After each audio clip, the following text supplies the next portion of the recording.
Hey guys, welcome you all. ये कि SSB finance account system का मैथमेटिक्स सेक्शन हम लोगों ने स्टार्ट किया हुआ।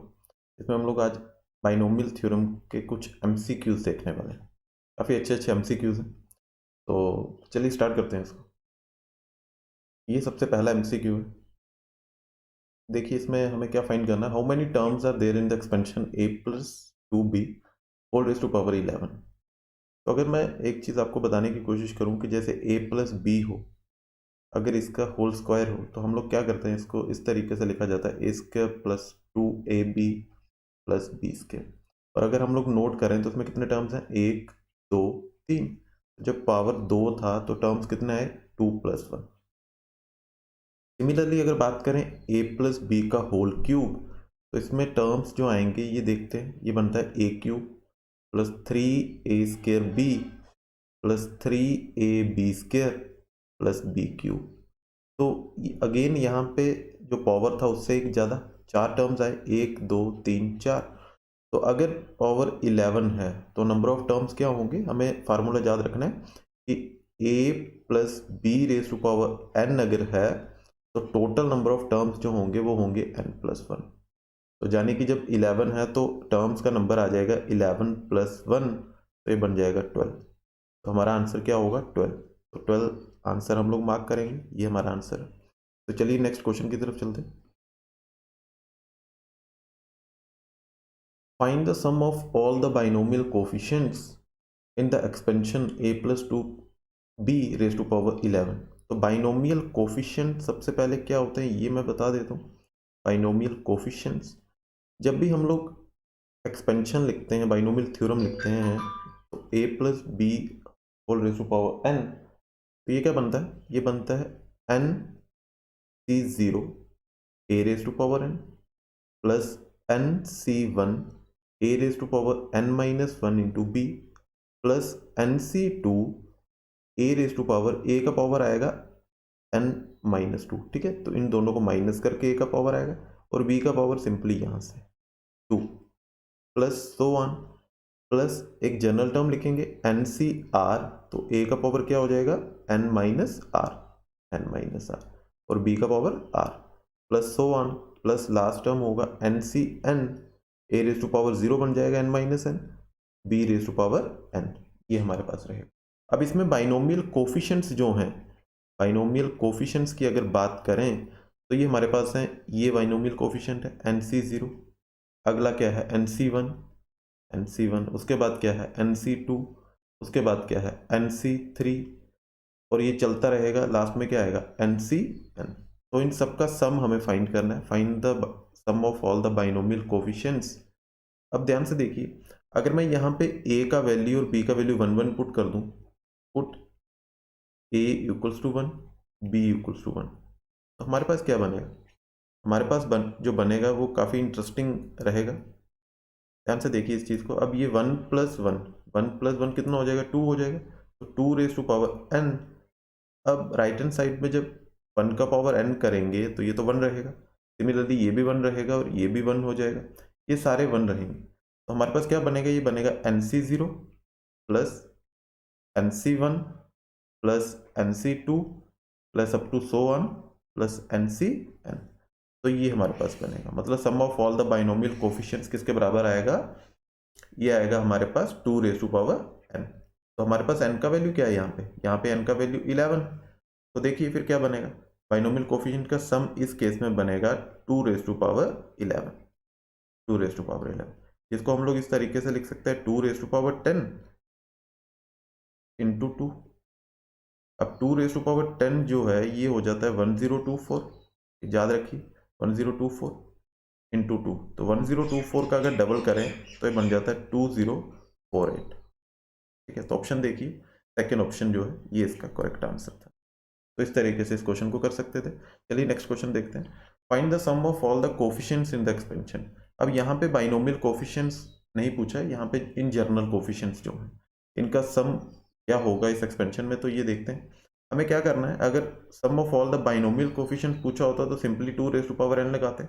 मतलब अगर सम पूछा होता, sum of all binomial coefficients, तो सिंपली फार्मूला लगाते two raise to power n। लेकिन यहाँ पे बाइनोमियल कोफिशिएंट्स को नहीं पूछा गया, सिंपली कोफिशिएंट्स पूछा गया। तो क्या करेंगे, वेरिएबल का वैल्यू 1 पुट करेंगे। तो पुट a इक्वल्स टू 1 और दूसरा वेरिएबल b है तो b equals to 1। Simply coefficient का सम निकालने के लिए ये पुट करेंगे। तो देखिए यहाँ पे क्या बनेगा, 1 प्लस 2 इंटू 1 तो 2 बनेगा पावर 11, तो ये बन जाएगा 3 रेज टू पावर 11। तो ये इसका आंसर था। तो 3 रेज टू पावर 11 मतलब थर्ड ऑप्शन इसका correct answer, sorry second option जो था 3 रेज टू पावर 11। चलिए नेक्स्ट क्वेश्चन देखते हैं। How many middle term does expansion. अच्छा, मिडिल टर्म हमें फाइंड करना है। तो हम लोग जानते हैं जब पावर कितना हो, 5 है, ऑड है, तो नंबर ऑफ टर्म्स कितने आएंगे। सबसे पहले तो ये फाइंड कर लेते हैं। Number of terms equals to 5 plus 1 यानी कि 6। तो जब नंबर ऑफ टर्म्स इवन हो, नंबर ऑफ टर्म्स इवन हो विच इज इवन, है ना, 6 टर्म्स आए तो वो क्या है, इवन है। तो इसका मतलब है हमारे पास कितने मिडिल टर्म्स होंगे, 2 मिडिल टर्म्स, 2 मिडिल टर्म्स। और कौन कौन सा मिडिल टर्म होगा ये, तो फाइंड करने के लिए हम लोग इस तरीके से कर सकते हैं। कौन कौन सा टर्म मिडिल होगा, एक होगा n+1/2 ये वाला टर्म, और दूसरा होगा n+3/2। ये दो टर्म जो होंगे ये मिडिल टर्म होंगे। अब n का वैल्यू 5 है तो 5 अगर पुट करें यहाँ पे तो 5 + 1 6, 6/2 ठीक। तो एक थर्ड टर्म मिडिल टर्म होगा इसका, और 5 + 3 8/2 फोर्थ, और एक फोर्थ टर्म मिडिल होगा। तो 2 मिडिल टर्म्स होंगे। हमें सिर्फ इतना सा पूछा गया था कि कौन सा कितने मिडिल टर्म्स होंगे, तो आंसर है 2, 2 मिडिल टर्म्स होंगे। चलिए नेक्स्ट देखते हैं।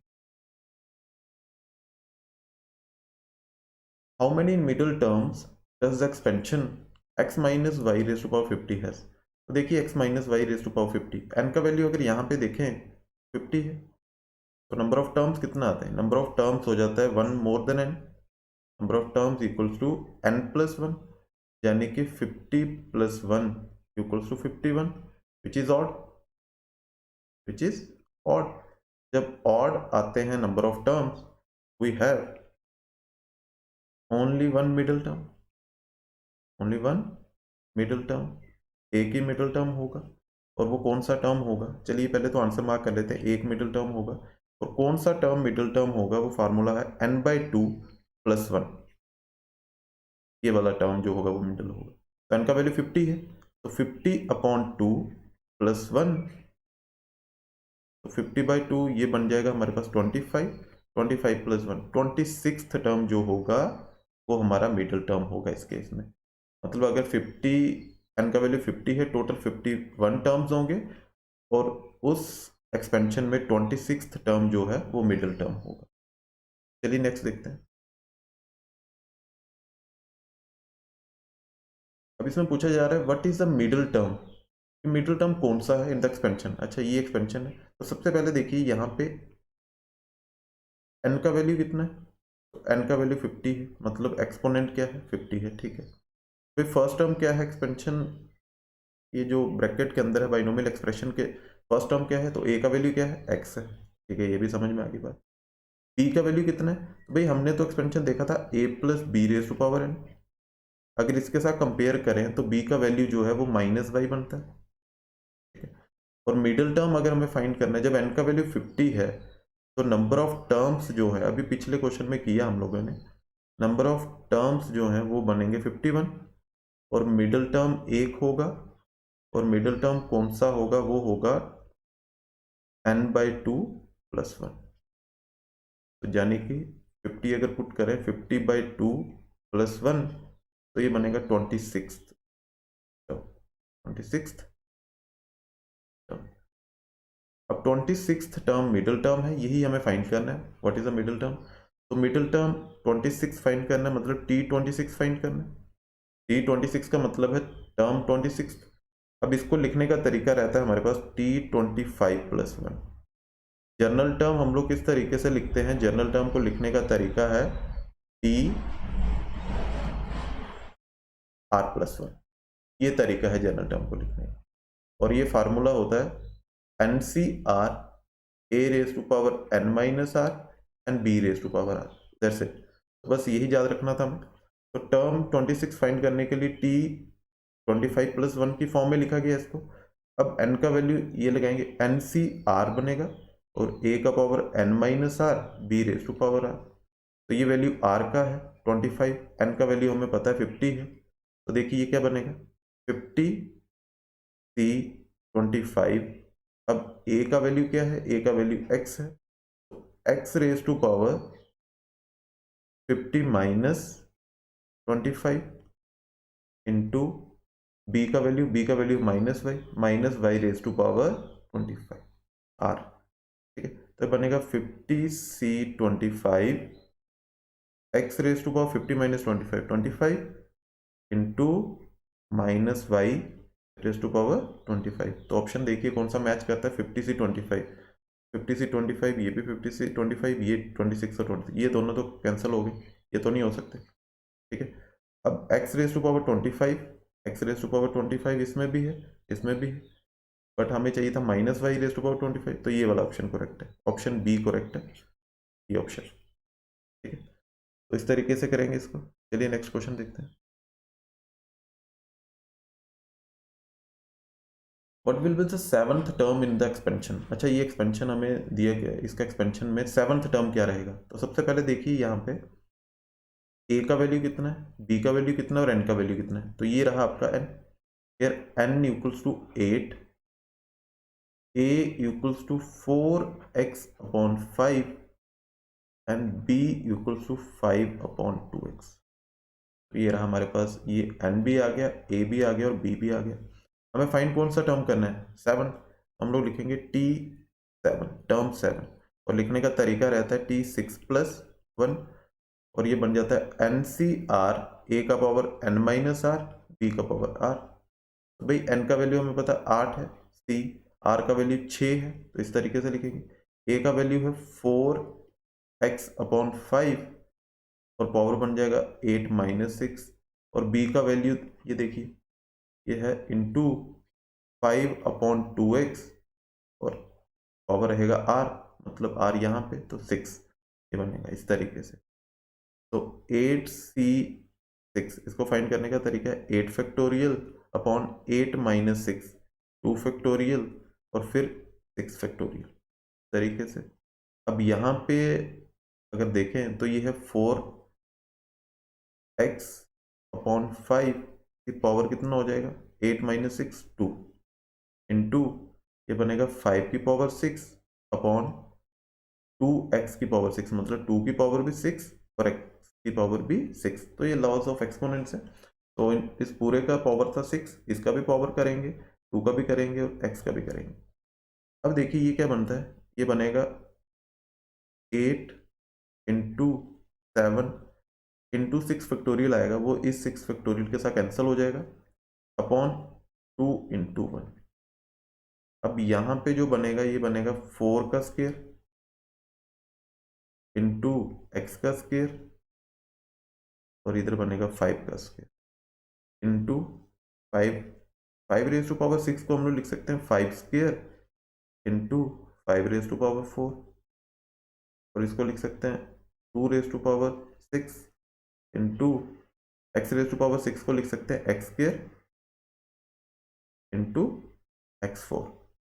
तो देखिए कुछ कैंसिल होता है कि नहीं होता है इसमें। अब यहाँ पे ये x स्क्वायर, हाँ एक्स स्क्वायर और ये एक्स स्क्वायर कैंसिल हो जाएगा, 5 स्क्वायर और ये 5 स्क्वायर कैंसिल हो जाएगा। अब इसके बाद जो कैंसिल होगा उसे भी करेंगे, ये बनेगा 2 और यहाँ पे आ जाएगा 4। तो हमारे पास बना 4 इंटू 7 इंटू ये हमारे पास कितना बन रहा है 4 का स्क्वायर, 4 का स्क्वायर हो जाएगा 16 इंटू यहाँ पे हमारे पास बन रहा है 5⁻4, इसको ऐसे ही फिलहाल रहने दीजिए 5⁻4 अपॉन अपॉन में देखिए ये हमारे पास बना है 2⁻6 यानी कि 64 इंटू x⁻4। ठीक है, अब इसको कैंसिल कर सकते हैं, 16 4 जा 64 और ये कैंसिल हो जाएगा इसके साथ, ठीक है, तो हमारे पास पीछे जो बचा है ये बचा है 7 इंटू 5⁻⁴ मीन 25 का स्केयर, मतलब 5 इंटू 5 25 का स्केयर अगर हम लोग करें तो ये बन जाता है हमारे पास 625 अपॉन x⁴। तो देखिए क्या बनता है ये आंसर। अब 7 इंटू 600 करें हमारे पास बन जाएगा 4200। 7 इंटू 20 करें हमारे पास बन जाता है 140। और 7 इंटू 5 करें तो हमारे पास बन जाता है 35। तो इस तरीके से भी मल्टीप्लिकेशन कर सकते हो, तो आंसर आ जाएगा 4375। ठीक है, तो ये बन रहा है 4375 अपॉन x⁴। ऑप्शन देखिए कौन सा है, 4375 4। हाँ, ऑप्शन सी इसमें करेक्ट ऑप्शन था। चलिए नेक्स्ट देखते हैं क्वेश्चन।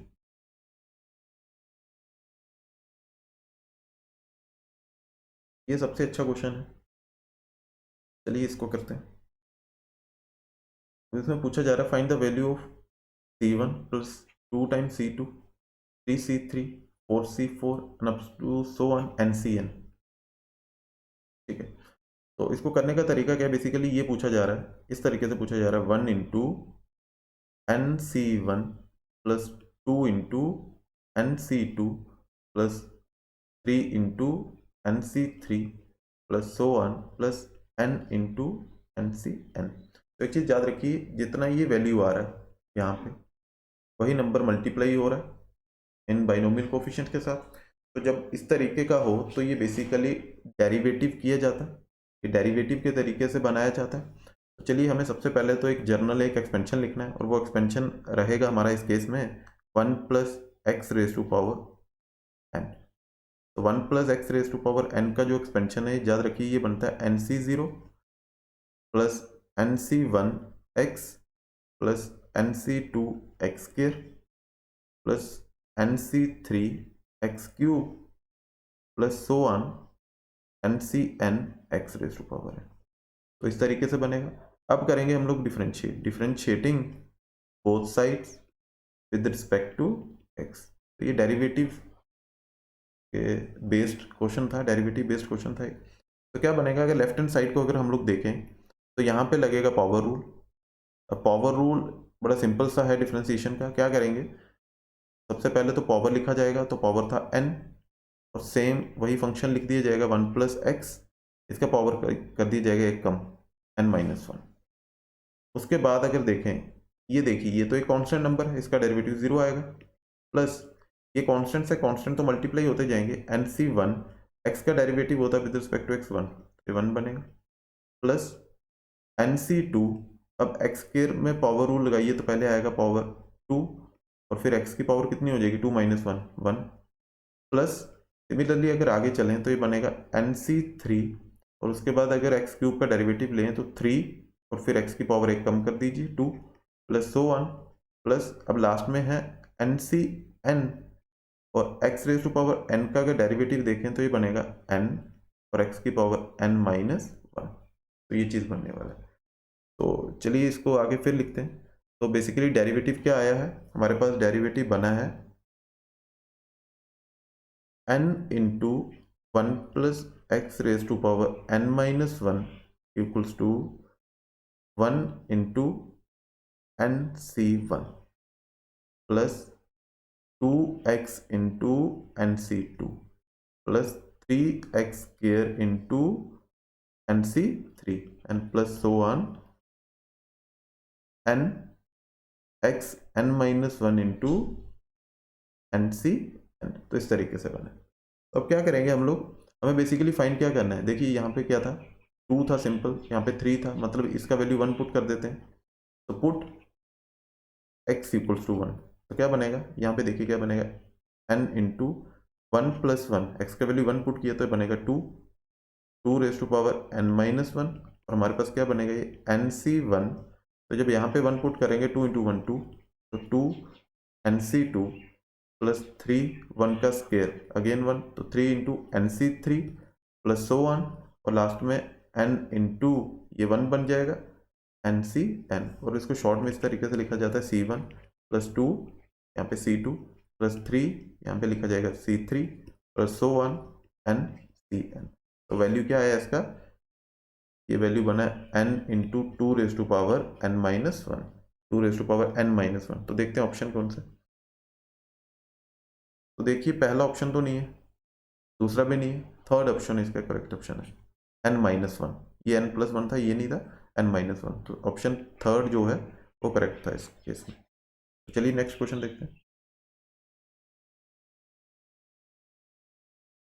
अच्छा, the binomial coefficient of the middle term, हमें क्या फाइंड करना है इस एक्सपेंशन में, जो बाइनोमियल कोफिशिएंट हमें फाइंड करना है मिडिल टर्म का। तो देखिए यहाँ पे n का वैल्यू कितना है, 4 है, तो नंबर ऑफ टर्म्स कितने होंगे, number of terms equals to 4 plus one, यानी कि 5 हो जाएंगे। अब जब नंबर ऑफ टर्म्स 5 होंगे तो मिडिल टर्म एक ही होगी, मिडिल टर्म इक्वल्स टू 1, एक मिडिल टर्म होगी, और कौन सी होगी, अगर ये 5 है तो मिडिल टर्म होगा n/2 प्लस वन। ठीक है, जब ये इवन हो तो उस केस में ये वाला फार्मूला लगता है मिडिल टर्म का, तो ये बन जाएगा 4/2 प्लस वन, यानी कि 2 प्लस वन, यानी कि थर्ड टर्म जो होगा, थर्ड टर्म मिडिल टर्म होगा। और थर्ड टर्म फाइंड करेंगे तो T3 लिखा जाएगा, और इसको फाइंड करने का तरीका होता है T2 प्लस वन। तो ये क्या बनेगा, NCR, ए का power n minus r, b का पावर r। हमें बताना था बाइनोमियल कोफिशिएंट, बाइनोमियल कोफिशिएंट क्या है इसमें, NCR। तो n का वैल्यू कितना है, n का वैल्यू देखिए 4 है, तो 4C, और r का वैल्यू कितना है, r का वैल्यू 2 है, तो 4C2। इसे ऐसा भी लिखा जाता है C4,2। तो देखिए ऑप्शन में, तो पहला ही ऑप्शन इसका करेक्ट ऑप्शन था, ये था फर्स्ट ऑप्शन। तो चलिए नेक्स्ट क्वेश्चन की तरफ। ये थोड़ा सा चेंज है इस क्वेश्चन में, इसमें कोफिशिएंट बताना है, इसमें बाइनोमियल कोफिशिएंट नहीं, जनरल कोफिशिएंट बताना इन ऑफ द मिडिल टर्म इस एक्सपेंशन में। तो यहाँ पे देखिए a का वैल्यू कितना है, 2 है, और b का वैल्यू कितना है, -3x, और n का वैल्यू है 4। तो जनरल कोफिशिएंट अगर हम लोग बताएं तो देखिए सबसे पहले हमें मिडिल टर्म निकालना है इसमें। इसमें मिडिल टर्म जो रहेगा, क्योंकि n का वैल्यू 4 है तो मिडिल टर्म इसमें रहेगा थर्ड टर्म, क्योंकि टोटल 5 टर्म्स होंगे, अभी पिछले क्वेश्चन में किया हम लोगों ने, टोटल 5 टर्म्स होंगे, थर्ड टर्म मिडिल टर्म होगा। तो चलिए थर्ड टर्म को फाइंड कर लेते हैं, T3, इसे लिखा जाएगा T2 प्लस वन, तो ये बन जाएगा 4C2। ए का वैल्यू जो भी है इसका पावर हो जाएगा 2, और बी का पावर भी कितना हो जाएगा 2, तो 4C2। ए का वैल्यू कितना है, 2 है, तो 2 रेज टू पावर 2, और बी का value -3x raise to power 2। तो देखिए 4C2 को फाइंड करने का 4 इंटू 3, 2 इंटू 1, इंटू 2 का स्क्वायर 4, इंटू -3 का स्क्वायर 9x स्क्वायर, तो कैंसिल हो जाएगा, 2 बनेगा, और 2 into 3 6, 6 into 4 into 9 into x square, तो बनेगा, ये बन जाएगा हमारे पास 24, 24 इंटू 9 एक्स स्क्वायर, और ये कोफिशिएंट है 24 इंटू 9, मतलब 24 इंटू, ऐसा कर लेते हैं 24 इंटू 10 माइनस वन कर लेते हैं, 9 को लिख सकते हैं 10 माइनस वन, तो बनेगा 240 माइनस 24, 240 में से 24 अगर निकालें तो 216 आंसर आता है। ऑप्शन डी इसका करेक्ट ऑप्शन था। चलिए लास्ट क्वेश्चन देखते हैं, find what is the coefficient of x raise to power 17 in the expansion this. अब यहाँ पे देखिए सबसे पहले तो a का वैल्यू कितना है, 3x है, b का वैल्यू -x³/9, सॉरी 6 है, -x³/6,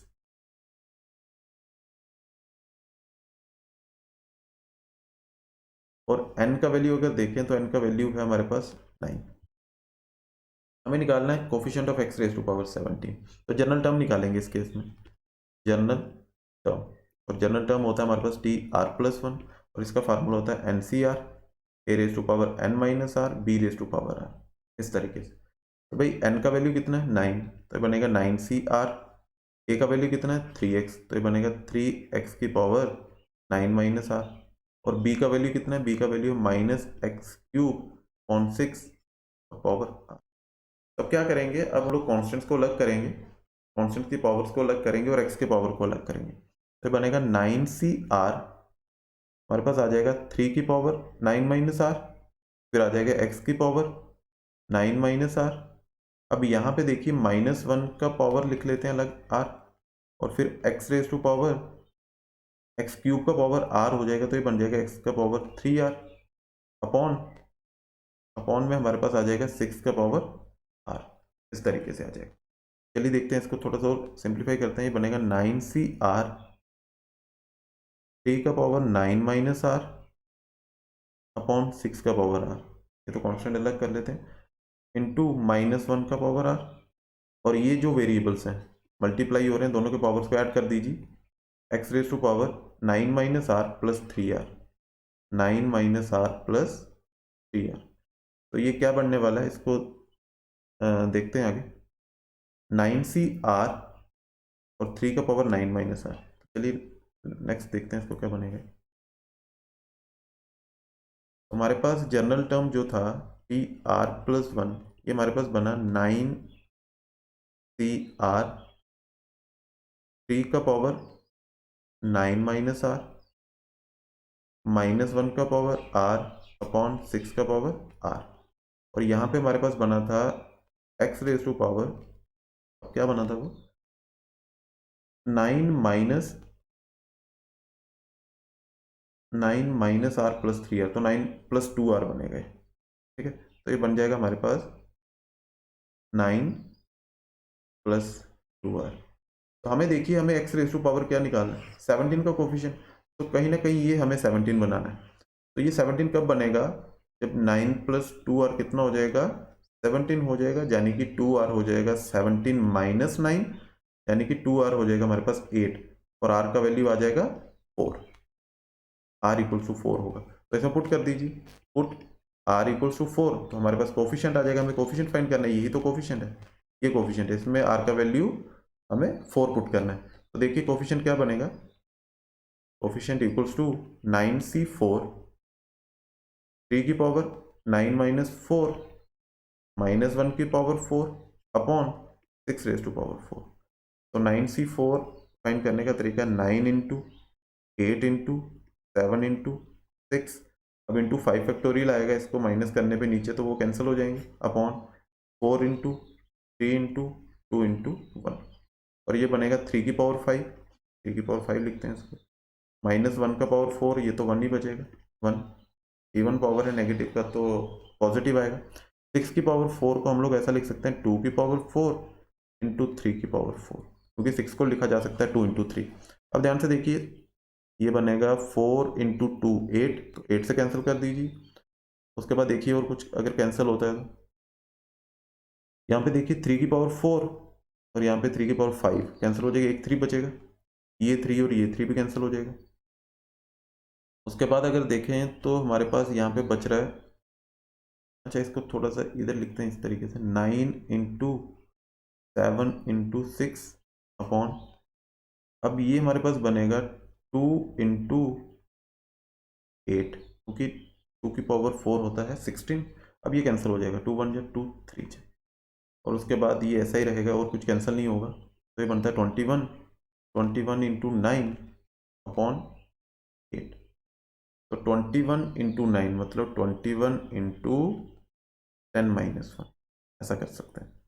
तो बनेगा 210 एक, और उसमें से 21 माइनस करेंगे, तो 210 में से अगर 20 माइनस करें तो 190 आता है, और ये बन जाएगा 189, एक माइनस और करेंगे तो हमारे पास आंसर आ जाएगा 189 अपॉन 8। तो ये हमारे पास आंसर रहेगा। अब देखते हैं ऑप्शन कौन सा था, 189 अपॉन 8, तो देखिए फर्स्ट ऑप्शन ये करेक्ट ऑप्शन था। तो फिलहाल आज इतना ही रखते हैं। Thank you all, take care.